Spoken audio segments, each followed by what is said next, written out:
Right. Yes, sir.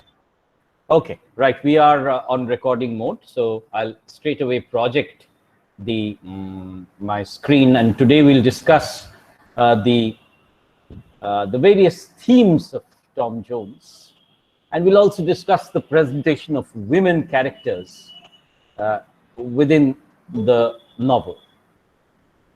Just give me a moment. Some other people want to join in.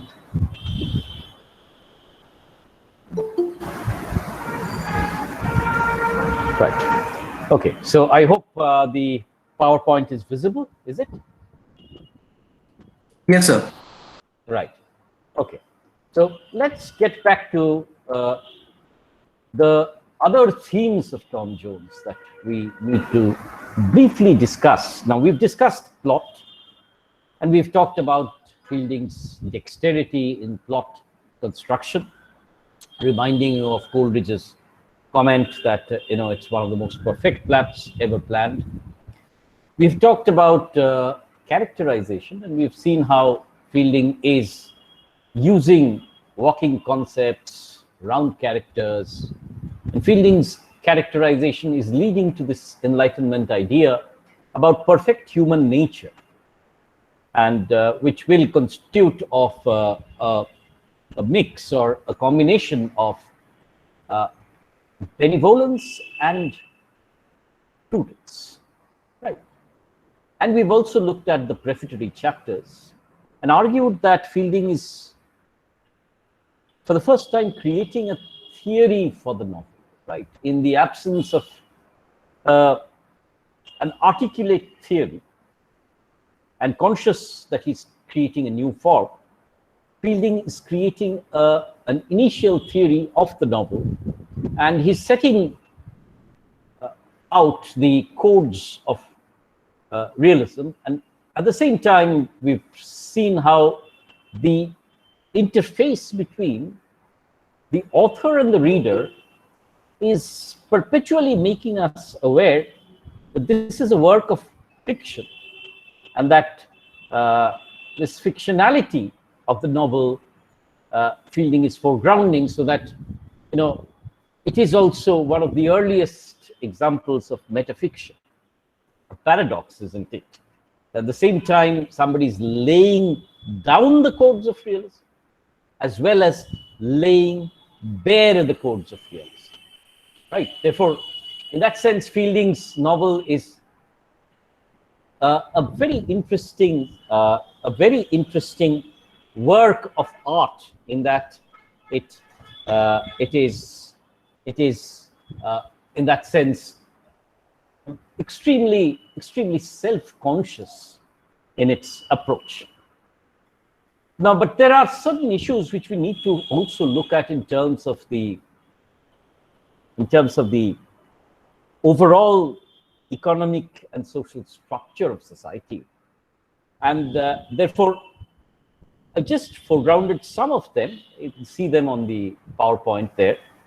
The first is the question of property. You see, this is 1749, remember.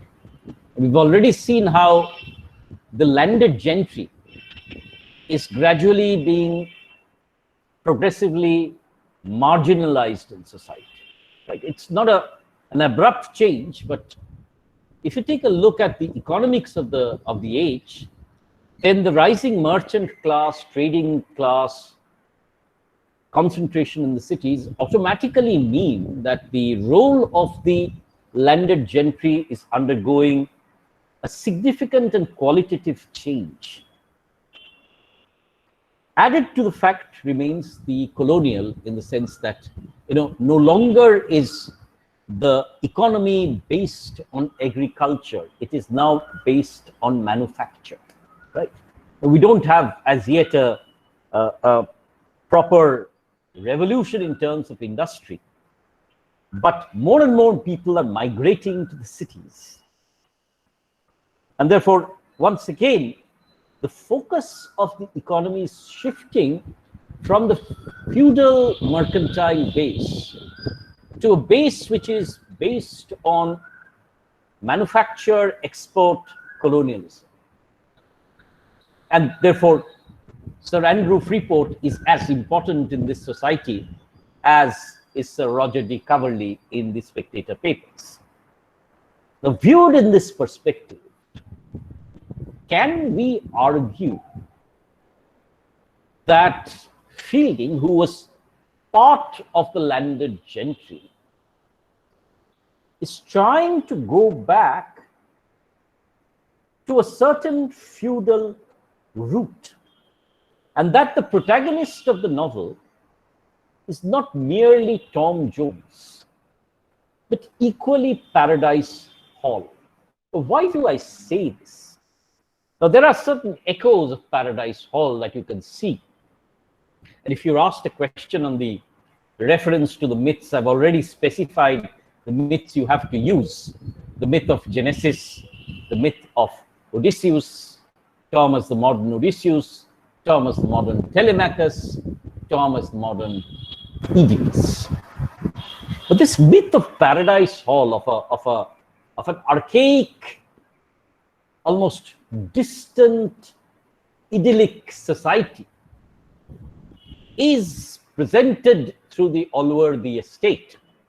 Not only that, you see, in the face of the threat of the mercantile society, do we witness a consolidation of Paradise Hall and the Western estate, so that we can argue that Fielding is looking at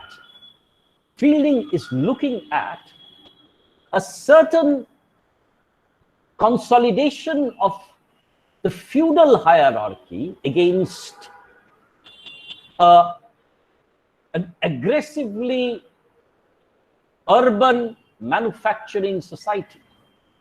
See, this is added by the fact that the novel is sort of bringing together Tom and Sophia. And therefore, there's no ulterior escape of Tom and Sophia from their feudal roots, one. And secondly, Tom, despite his exposure to the city,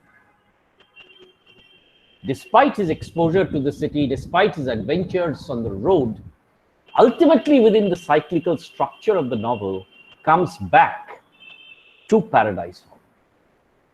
So I'm trying to suggest that there is a very deep conservative root within the novel, in that Fielding is seeking within the novel a return to the feudal status quo.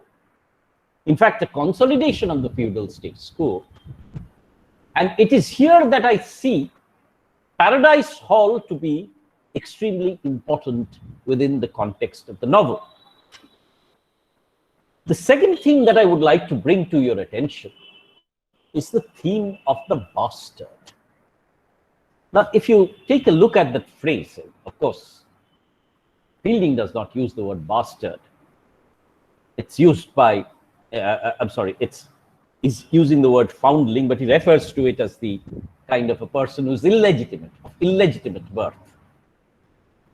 Now, the issue of the bastard actually undergoes a change from the Renaissance to the Enlightenment. How does it change? That's the question. If you look at it carefully, the most important bastard figure in Renaissance literature is probably Edgar in King Lear, right? And you have the bastard in King Lear as somebody who's malevolent, who's seen as essentially destabilizing, disrupting society, right? So he's forever beyond the pale of society, forever, somebody who must be negated and thrown out of society, and he can cause havoc within it, right? Now, in Tom Jones, however, the bastard becomes somebody who needs to be integrated within society, and somebody who is acknowledged to be a part of society altogether, right? Now, why does this change happen? See, one of the reasons is the number of illegitimate children, especially within the city premises, with so many women coming to the city, prostitution rampantly rising, the bastard is a very strong presence within Enlightenment society, and society has already started thinking about how it can be accommodated, how they can be accommodated. Now, this is going to be even deeper in Victorian England, where, once again, the concept of the children, of the working classes, the working houses become very crucial spaces which are represented.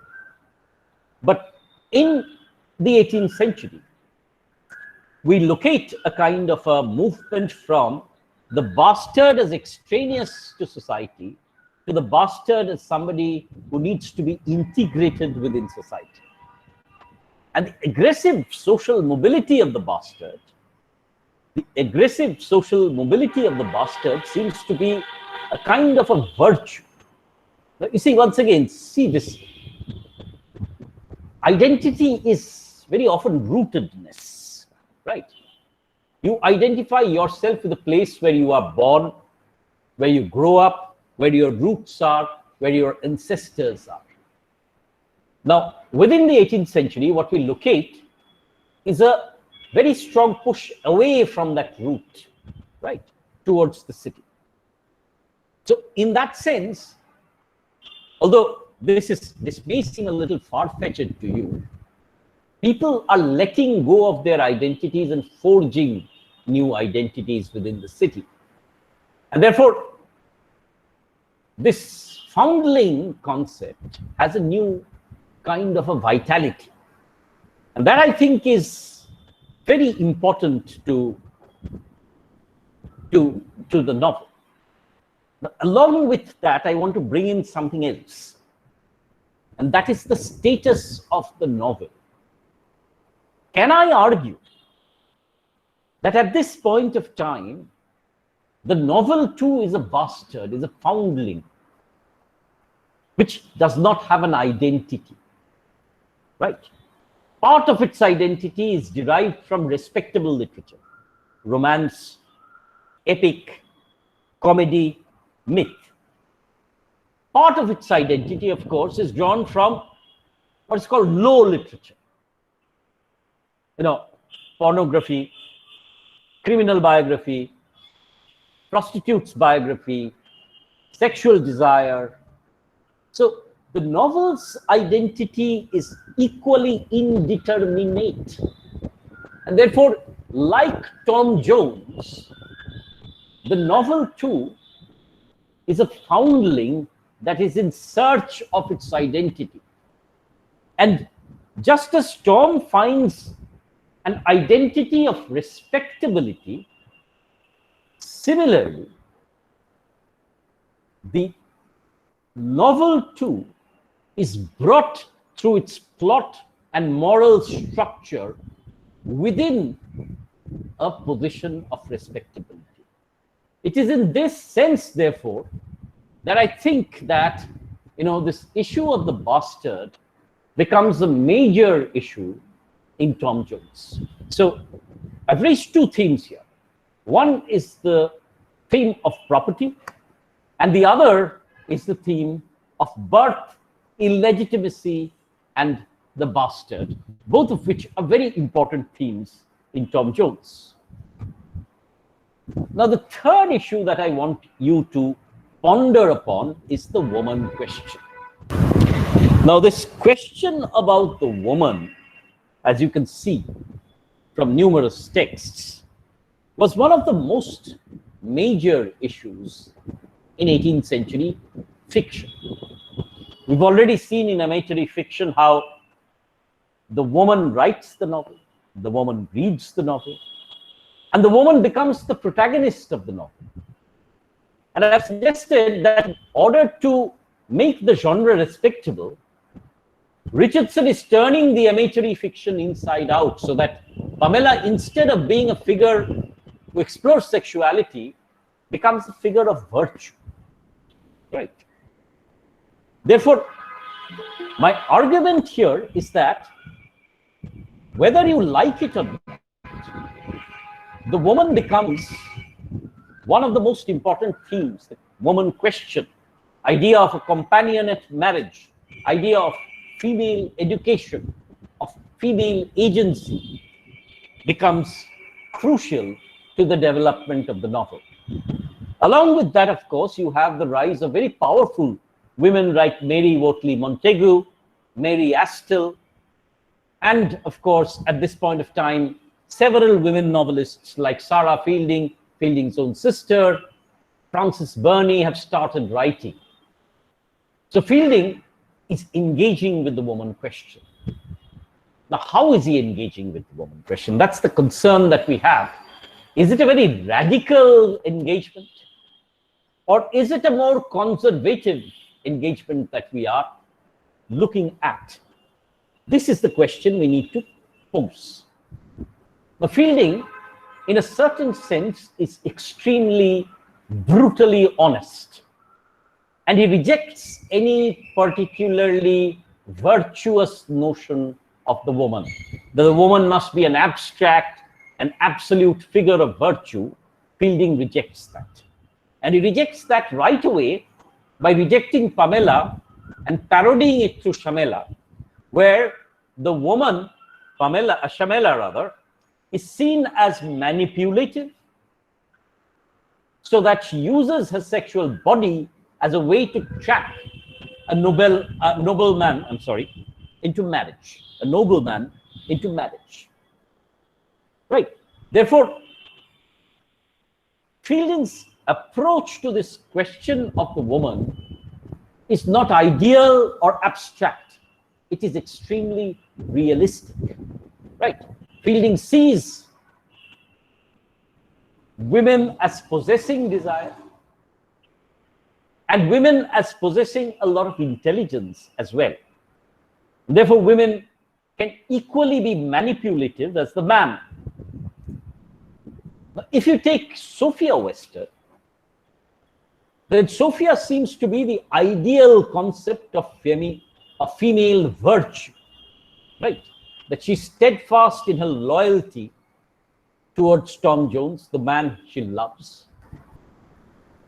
But if you take it in a different sense, then Sophia is an extremely rebellious woman.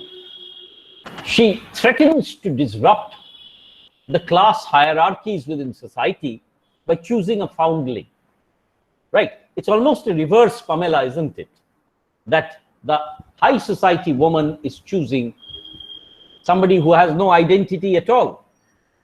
And then there's this question of her leaving her father's estate and chasing Tom, right? Almost being raped.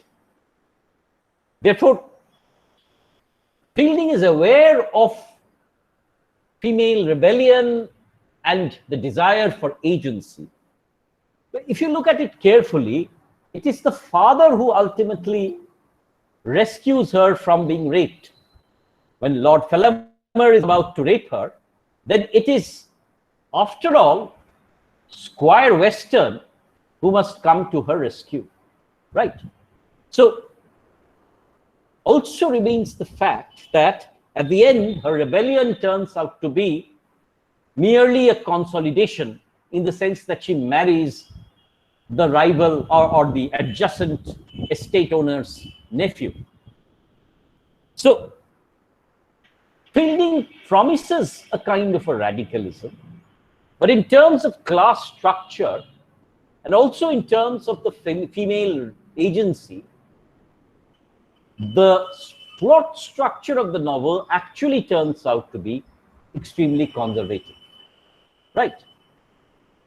There is, however, this notion of patriarchal tyranny, the notion of the tyrannical father. Now that is being critiqued. Remember that marriage was changing, as I pointed out in Lawrence Stone's book. Lawrence Stone talks about not marriage as something of a tyranny of the husband any longer, but a companionate marriage. The husband as the companion, and the father not as a tyrant, but the father as somebody who can offer love to Sophia. The other thing that you need to see is the way in which Fielding presents a series of Amazonian femme fatales.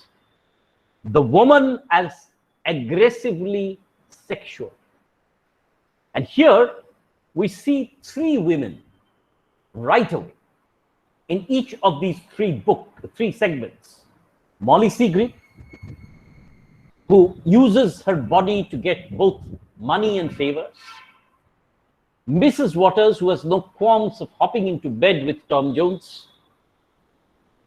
And of course, Lady Bellaston, who is probably the most dangerous because she is a high society lady with enormous power to harm Tom.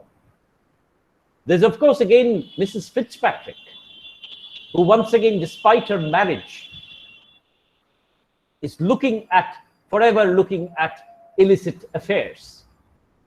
So in a certain sense, Fielding's presentation of women shows them also as possible predators who feed on the sexual desires and engage men and threaten to disrupt society, right? Threaten to disrupt society. All these three femme fatales are disruptive forces within Tom's life. And this manifestation, this equation of the woman with sexuality takes place through the image of the breast. You see, in earlier literature, the breast, the female breast, is seen as a maternal site, a site of nourishment, a site that is asexual in that sense of the term.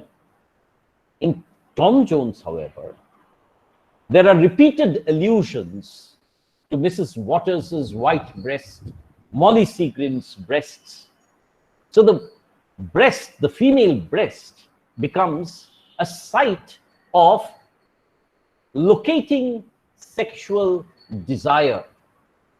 So throughout Tom Jones, therefore, what I'm arguing that Fielding, despite critiquing patriarchal tyranny, is in a certain sense presenting women as figures of desire, subjects of desire, objects of desire, and possessing and radiating almost threatening sexual desire. So in that sense, Fielding does not provide any ulterior radical position on women. His view of women remains largely located specifically to the female body.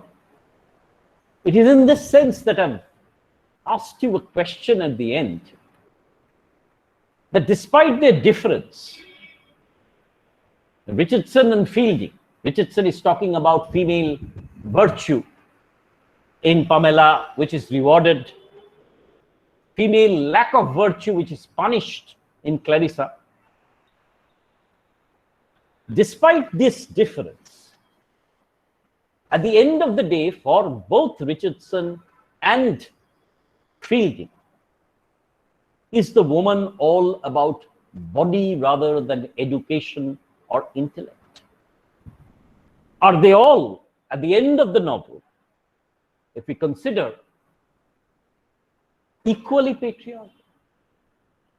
Fielding might be radical in the way in which he acknowledges female desire, sees it rampant within society, but in its threatening dimensions, in its representation of the female as a threat, and ultimately the harmonizing of female desire within the institution of marriage and the rejection of independent Amazonian female desire, is Fielding as much of a patriarch as Richardson was.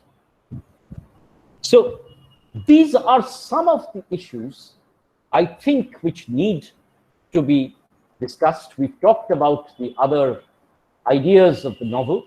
I will of course remind you about the myth of that is present in Tom Jones, the mythical structure, the overarching theme of the modern Odysseus and the modern Telemachus, who goes into the underground in search of his father. The underground is underworld, I'm sorry. And therefore, Tom is also going into the city in search of his father. We've talked about the plot of Tom Jones. We've talked about the characterization of Tom Jones. We've talked about the themes, the presentation of the novel, the bastard, and the women in Tom Jones. And of course, we've talked about the prefatory chapters in Tom Jones. It is within the rubric of these discussions that I am therefore bringing this discussion, this entire course on Tom Jones to a conclusion. If you have your questions, we will take them up after I stop this recording.